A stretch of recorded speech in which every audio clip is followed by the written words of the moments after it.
Hi there. Are you somebody who has plantar fasciitis and it's something that you really want to figure out what's causing it? Why does it keep coming back? Or in some cases, why hasn't it gone away yet? If so, friend, then this video is for you. Hi there, my name is Morgan Risden and I'm the creator of Center Studio, where I teach people skills to feel more comfortable more often. Now, before we get started, if you haven't already, make sure you hit the subscribe button. Also that notification bell, that way anytime I make a video like this, you'll know. Now today's video was made because I got an email from an individual and she told me, I've got plantar fasciitis, it's ongoing, and I feel like it's something that I'm doing that's causing the problem, but I don't really know what. Can you help? And of course I thought, you know what, chances are a lot of people probably have this question, so why not make a video? So today I'm going to talk to you about what is plantar fasciitis, what things can you do to relieve the discomfort, like immediate things that you can do in the moment. I'm also going to be talking to you about some of the things that can cause it. So looking at specifically what is it that you might be doing that keeps the problem coming back or in some cases not going away.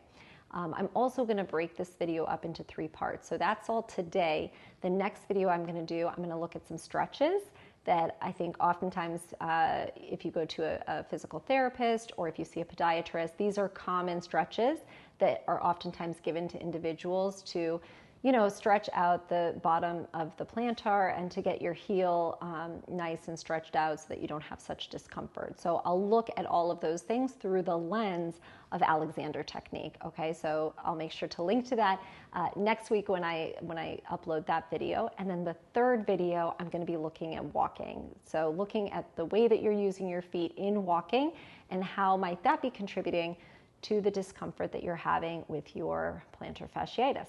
Okay, so if you're watching this video, chances are you know what plantar fasciitis is, but in the off chance that you don't, fascia, as we hopefully know, is this thin tissue, okay? And it's a connective tissue that basically protects all of your bones, your muscles, organs, your blood vessels, nerve fibers. It encompasses all of that, okay? And it's very thin, almost like skin, you can think of it as, and it's very sensitive. All right, so at the bottom of your foot then, you have a connective tissue and it's called the plantar. So it connects at the bottom of your heel, goes right up underneath that arch of your foot, and they call it the plantar fascia. Now, whenever you hear the word itis, so we call it plantar fasciitis, this sort of heel pain that people oftentimes complain of, that just means inflammation. Okay, anytime you hear the word itis attached to anything, you know that it's the inflammation of something. Okay, so in this case, the connective tissue here at the bottom that's supposed to support that arch of yours is inflamed, causing discomfort and pain, and so they call it plantar fasciitis. Now, what are some things that you can relieve, that you can do to relieve the pain, again, immediately? Okay, these are, I call them Band-Aids because they don't really always get to the root of the problem, but they can give you relief in the moment, and they can be really helpful.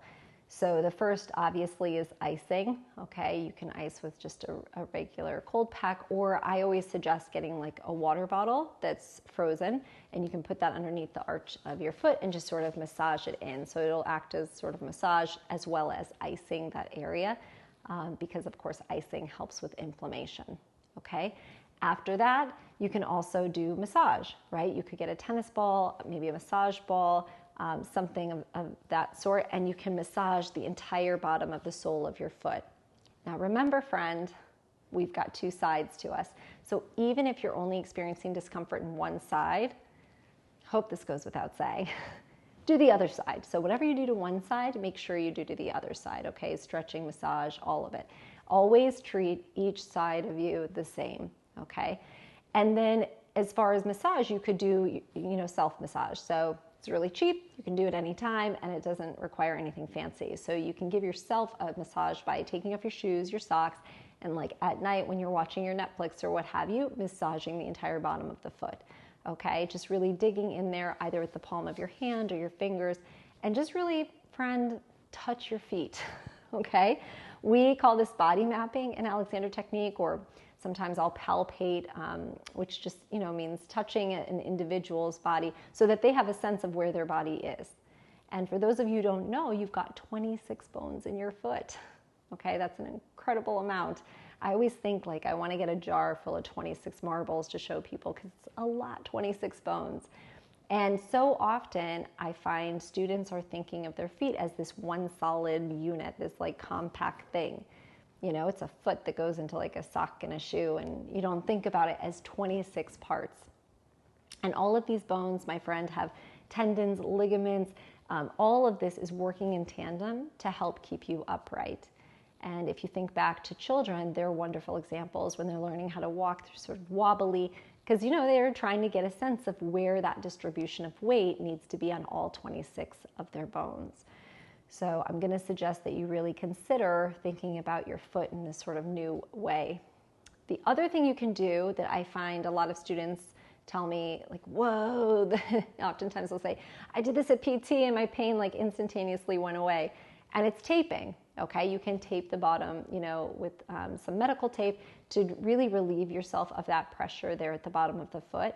Again, it's a Band-Aid. I mean, it's not getting to the root of the problem. Chances are you'll still be injuring yourself or causing more discomfort, more pain if you don't look at what's actually causing the problem. However, if you just need relief because you need to not have another day of pain, this is quite good for people to get relief.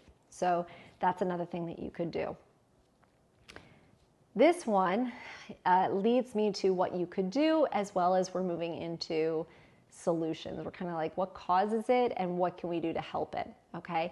The other thing is shoes. Shoes, my friend. So if you're into fashion, don't hate me, but I'm going to ask you to question your shoes, okay? And what I mean is take out all your shoes, take out all your slippers, flip-flops, boots, rain boots, high heels, whatever you have, take out all your shoes. Let's Marie Kondo this stuff, okay? Put them all in front of you and then ask yourself, which shoes am I most comfortable wearing, okay? Is it the shoes that I just slip on right before I take the dog out and I put them on and that's always really comfortable? Are they the house slippers that I have? Are they the gym shoes that I don't really think goes with anything, but like, they're really comfortable? Does that one have an arch in it, like an arch, a high arch support? Do I have a custom insole from that one? Is that one Dr. Scholl's? Like, what about my shoes makes it so that I feel like that one's more comfortable? Does it have more width, or is it more narrow at the front of my toes? You know, and really ask yourself, what about the shoes am I attracted to? Do I believe is helping me? And then look at the other shoes that you're like, by noon, I'm always wanting to take those off.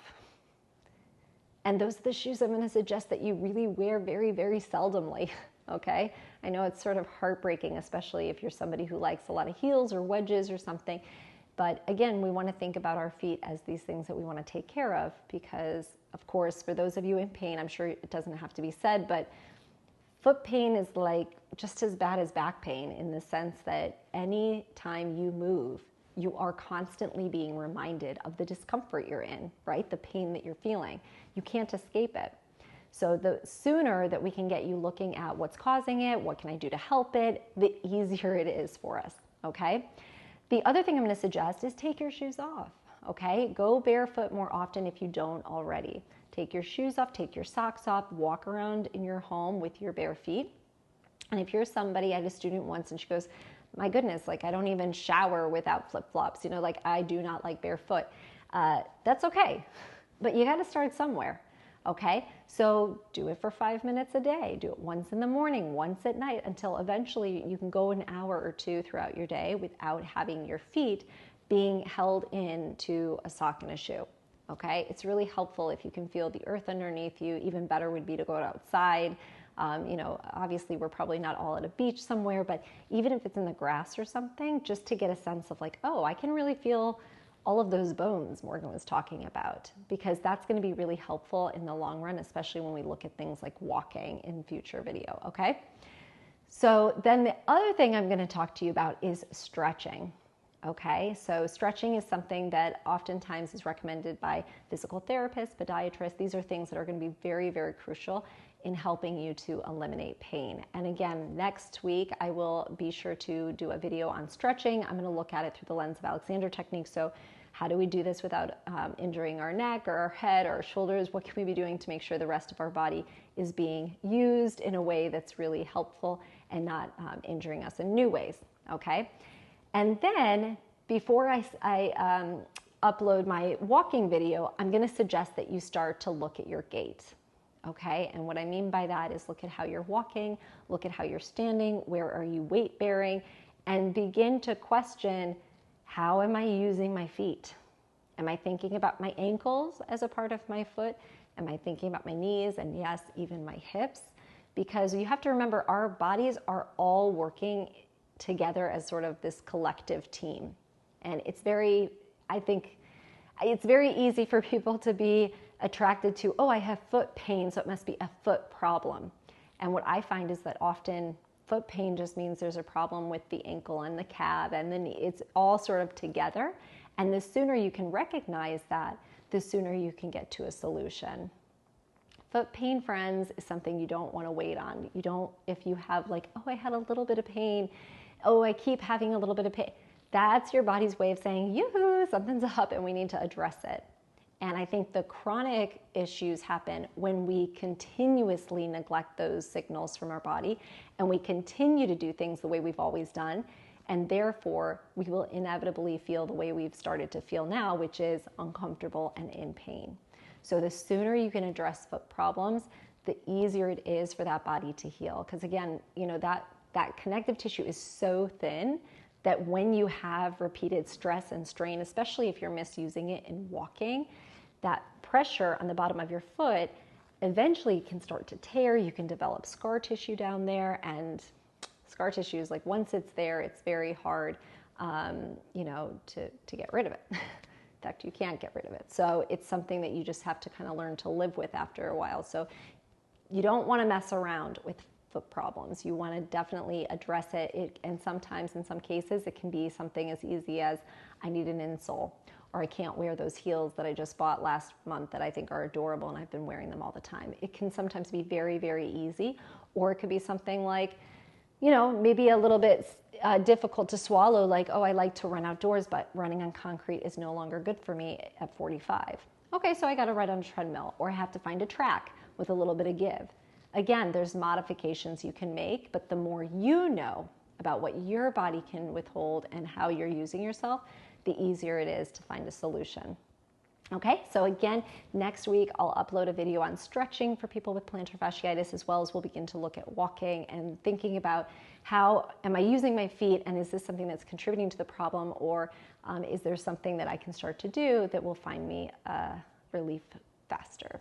All right, so if you haven't already, friend, I'd love if you would subscribe. Of course, you can always like and share as well. Okay, until next time, take care. Ciao.